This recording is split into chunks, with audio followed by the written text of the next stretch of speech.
안녕하세요. 사건 엑스파일 잔맛입니다. 여러분은 악마라고 하면 어떤 것이 떠오르시나요? 천사와 대비되는 무언가? 종교적 개념 속의 존재? 아니면 영화나 소설 혹은 게임 속에 등장하는 것들? 하지만 생각보다 악마는 우리들 가까이에 있을지 모릅니다. 이 사건을 보면 악마의 소행이라는 말이 절로 나오기 때문입니다. 그리고 때로는 보이지 않는 존재로서의 악마보다 이렇게 우리 앞에 있는 악마들이 더 무섭게 느껴지기도 합니다. 오늘은 이 끔찍한 범행 속으로 들어가 보고자 합니다. 2015년 4월 27일 밤 11시 20분경 한 여자 고등학생이 어머니와 함께 경기도 평택의 한 지구대를 찾아왔습니다. 그 학생의 입에선 의외의 말이 흘러나왔습니다. 자수를 하겠다는 것이었습니다. 친구 2명 그리고 친한 오빠 2명과 함께 아는 오빠의 돈을 뺏으려고 했는데 너무 많이 때려서 실신했다며 죽을까봐 겁이 나서 신고한다는 내용이었습니다. 실신한 피해자를 차량에 태워 데리고 다닌다는 말에 곧바로 추적을 시작한 경찰. 그리고 3시간 뒤 경찰은 가해자들이 탄 차량을 가로막아 이들을 체포합니다. 경찰은 애초에 10대들이 범행해봤자 얼마나 무서운 범행을 했을까 생각했다고 합니다. 그러나 피해자 송모 씨를 발견한 순간 경찰은 경악을 금치 못합니다. 경찰은 처음에 송 씨가 사망한 줄 알았다고 합니다. 간신히 숨은 쉬고 있었지만 전혀 의식이 없던 상태.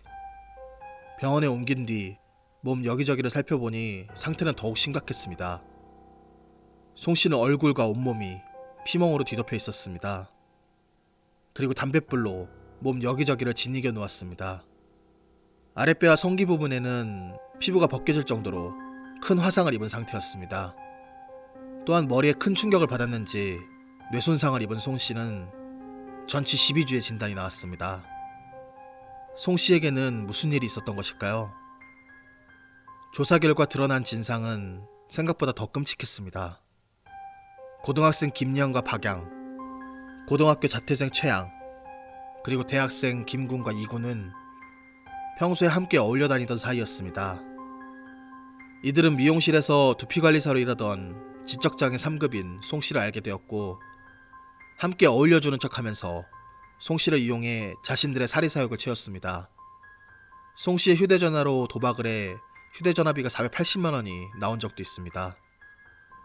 이들이 미용실을 드나들며 송 씨를 대상으로 갈취를 해온 것을 몰랐다는 송 씨의 부모. 이후 이들은 공익근무 요원으로 성실하게 근무하던 송 씨를 대상으로 범행을 모의합니다. 2015년 4월 25일 밤 11시경 김양은 휴대전화 메시지로 송 씨를 불러냅니다. 이들이 모인 곳은 아파트 단지 안 정자. 그들은 송 씨에게 집중적으로 술을 먹였습니다. 만취해 몸을 제대로 가누지 못하게 된 송 씨. 이들은 만취한 송 씨를 모텔로 유인합니다.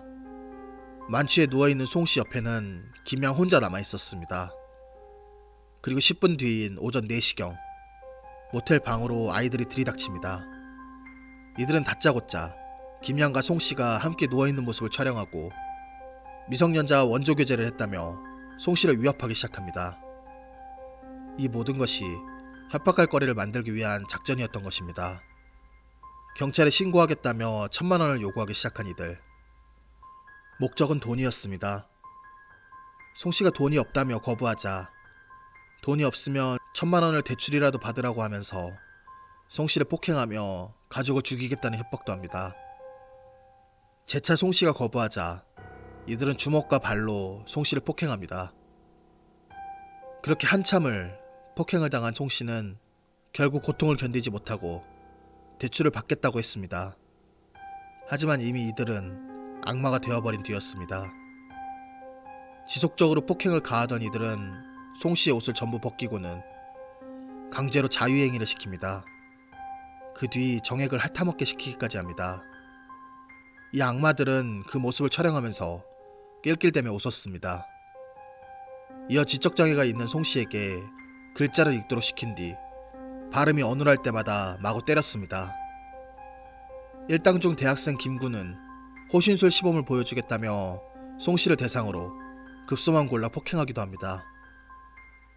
송 씨가 격렬을 일으키며 쓰러져도 이들의 엽기 행각은 멈출 줄을 몰랐습니다. 라이터를 꺼내들고 송 씨의 얼굴과 가슴, 다리 등을 불로 지지기도 했고, 커피가 있던 유리컵에 침을 뱉은 뒤 담뱃재와 튀김을 넣어 비빈 후 송 씨에게 강제로 먹이기까지 합니다. 이어 머리빗과 옷걸이로 성기와 주요 부위를 폭행하는가 하면 불이 붙어있는 담뱃꽁초를 송 씨의 속옷 속에 집어넣고 발로 마구 걷어차기도 합니다. 이어 오늘 일을 기억 못하게 해야 한다며 주먹과 발로 머리를 마구 때리자 결국 송 씨는 충격에 못 이겨 정신을 잃고 쓰러집니다. 하지만 이들의 엽기적인 행각은 여기서 끝나지 않습니다. 담뱃불로 온몸을 지지는가 하면 김양은 쓰러진 송 씨의 항문에 칫솔을 수차례 찔렀으며 박양은 물을 끓여 아랫배와 성기에 들이부어 화상까지 입혔습니다. 물집이 생기면 다시 손톱으로 뜯어서 재차 물을 붓기까지 했다는 이들. 그래도 송 씨가 의식을 잃고 쓰러진 채 일어나지 않자 그제서야 이들은 사태의 심각성을 깨닫기 시작합니다. 이들은 상의한 끝에 장기 매매업자에게 송 씨를 팔아치우기로 결정했고, 일당 중 2명은 수원시 소재 렌터카 업체에서 차량을 빌렸고, 나머지 일당은 의식이 없는 송 씨에게 옷을 입혀 모텔을 빠져나옵니다. 4월 27일 오후 2시경 송 씨를 차량에 태운 이들은 천안과 청양 그리고 속리산 일대를 돌아다닙니다. 이 악마들은 끝까지 범행을 어떻게 은폐할지 고민했습니다. 적당한 곳에 송 씨를 유기할 생각도 했었다는 이들. 이 와중에 일당 중 한 명인 박양은 문득 두려움을 느꼈다고 합니다.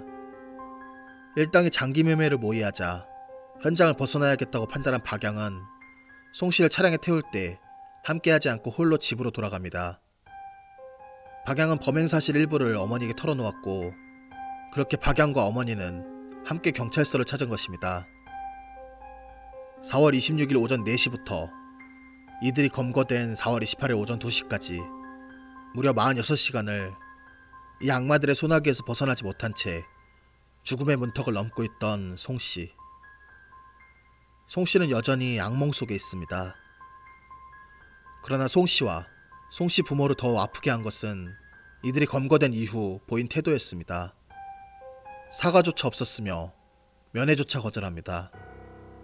그리고 이들의 부모조차 사과보다는 유명 법무법인의 변호사를 선임하는 것이 먼저였습니다. 얼마 지나지 않아 이들의 변호사들은 한 사람당 200~300만 원에 합의하자는 제안을 합니다.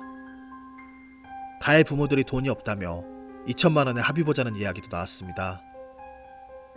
그러면서 덧붙인 한마디, 철이 없는 애들이 그런 것이니 이해해달라. 자식을 위하는 부모 마음이야 오죽하겠습니까만, 자기 자식이 저지른 일로 누군가 고통을 받았다면 사과가 먼저였을 텐데 그 어떤 사과나 반성의 태도도 없었습니다. 전화통화에서 되려 성질을 버럭버럭 내며 내 딸은 세상에서 최고로 착한 딸이라고 자부한다는 부모도 있었습니다. 검찰은 고등학생 김양과 박양, 고등학교 자퇴생 최양, 대학생 김군과 이군을 특수강도, 강제추행, 강도상해, 공동감금 등의 혐의로 구속기소합니다. 이후 검찰은 대학생 김군과 이군에게는 각각 징역 20년과 15년을 구형하고, 함께 구속기소된 고등학생 김양과 박양에게는 장기 15년에 단기 7년, 고등학교 자퇴생인 최양에게는 장기 7년에 단기 5년을 구형합니다. 소년법의 경우 미성년자는 장기 10년에 단기 5년까지 구형할 수 있지만, 범행의 잔혹성을 감안해 특정 강력범죄의 처벌에 관한 특례법을 적용해 이보다 높은 장기 15년에 단기 7년형을 구형한 것입니다. 재판 과정에서 이들은 선처를 바라며 지속적으로 반성문을 써서 제출했습니다. 그러나 1심 첫 공판 때 한 여자아이가 웃으며 손으로 V자를 하면서 엄마를 찾는 모습을 보고는 경악을 했다는 송 씨의 어머니. 반성문의 진정성을 의심할 수밖에 없습니다. 1심 재판 결과 김군과 이군은 각각 징역 20년과 12년, 김양은 미성년자 법정 최고형인 징역 15년에 단기 7년, 박양은 징역 12년에 단기 7년, 최양은 징역 7년에 단기 5년형을 선고받습니다. 재판부는 지적 장애를 앓고 있는 피해자를 34시간 동안 감금 폭행하고 성희롱한 뒤 범죄를 인멸하기 위해 피해자의 장기 매매를 모의하는 등 인간으로서는 도저히 할 수 없는 극도의 잔혹성과 변태성을 수반한 범죄를 저질렀다며 쉽게 용서할 수 없는 범죄를 저지른 피고인들에게는 장기간의 사회적 격리가 필요하다고 선고 이유를 밝혔습니다. 그러나 이들 전원은 양형이 부당하다는 이유로 항소를 합니다. 이에 대해 2심 재판부는 죄질이 매우 무겁고 사회적, 도덕적으로 비난 가능성이 매우 높다며 범행으로 피해자가 입은 상해 정도가 무거운 점 등을 참작하면 원심의 형이 무겁다고 인정되지 않는다고 이유를 밝히며 김양과 박양 그리고 최양에게 1심과 같은 판결을 내립니다. 그러나 대학생 김군과 이군에 대해서는 잘못을 뉘우치고 피해자와 합의한 점을 고려한다며 1심을 깨고 각각 징역 20년에서 15년, 징역 12년에서 10년으로 감형 선고했습니다. 반성문을 써서 제출하고 가족과 친척들이 탄원서를 제출하는 등 이들이 참회의 모습을 보인 대상은 그들의 죄를 심판하는 재판부였습니다. 그러나 그들이 진정으로 참회의 모습을 보여야 할 대상은 송 씨와 그의 부모입니다. 선처를 바라며 쓴 반성문에 얼마나 진심이 담겨 있는지는 모르겠으나 그 허울뿐인 반성과 참회의 모습만이라도 여전히 악몽 속에서 고통받고 있는 송 씨와 그 부모에게 향했어야 하는 것은 아닐까요? 미성년자에 의한 끔찍한 범행이 뉴스에 보도될 때마다 우리 사회는 이제 달라져야 한다고 외쳤습니다. 하지만 무엇이 얼마나 달라졌을까요? 이들의 범행을 그저 어린 나이에 일탈로 봐야 할까요? 이들은 범행을 사전에 계획했고 이후 뒤처리를 모의까지 했습니다. 단순히 일탈이 아니라 살인 미수에 준하는 범죄를 저지른 것입니다. 이들은 20대 중반에서 30대 초반이면 형량을 채우고 사회로 복귀할 것입니다. 과연 우리는 이들을 우리 사회로 받아들일 수 있을까요? 그들이 사회로 돌아와 새 출발을 다짐하고 새로운 시작을 꿈꾸는 것을 우리가 나무랄 수는 없을 것입니다. 하지만 이는 사회가 용인할 수 있을 만큼의 응당한 대가를 치르고 철저한 반성을 했을 때 가능한 이야기입니다. 그저 형량만 채웠다고 그들의 죄가 모두 씻기는 것은 아니니까 말이죠. 이상 사건 엑스파일 참맛이었습니다.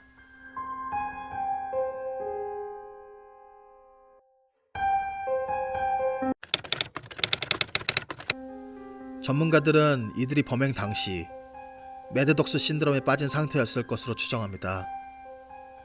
매드독스 신드롬이란 집단 범죄 사건에서 한 명의 피해자를 다수의 가해자들이 반복적으로 가혹행위를 하면서 죄책감을 느끼지 못하는 상태를 말합니다. 애초 돈을 목적으로 범행을 시작했지만 폭력의 수위가 점점 높아져 감에 따라 어느 순간 송 씨에게서 돈을 얻지 못한다는 것을 알았음에도 이미 죄책감을 느끼지 못하는 상태가 되어 학대 놀이처럼 되어버린 것입니다. 송 씨의 어머니는 공익근무요원이라 무단이탈하면 안 되는 송 씨가 집에 들어오지 않자 주변 이곳저곳에 전화를 했었다고 합니다. 그리고 송 씨의 친구로 알고 있던 김군이 전화를 받았다고 합니다. 김군은 저랑 지금 놀다가 갔는데 왜 그러시죠? 라며 태연하게 웃으며 대답했다고 합니다. 어머니는 그런 김군에게 아들 좀 찾아달라고 간곡하게 부탁했습니다. 친구라고 믿었던 송 씨와 어머니, 그리고 자신의 소나기에 잡아두고 있으면서 태연히 전화통화를 한 악마. 이상 뒷이야기였습니다.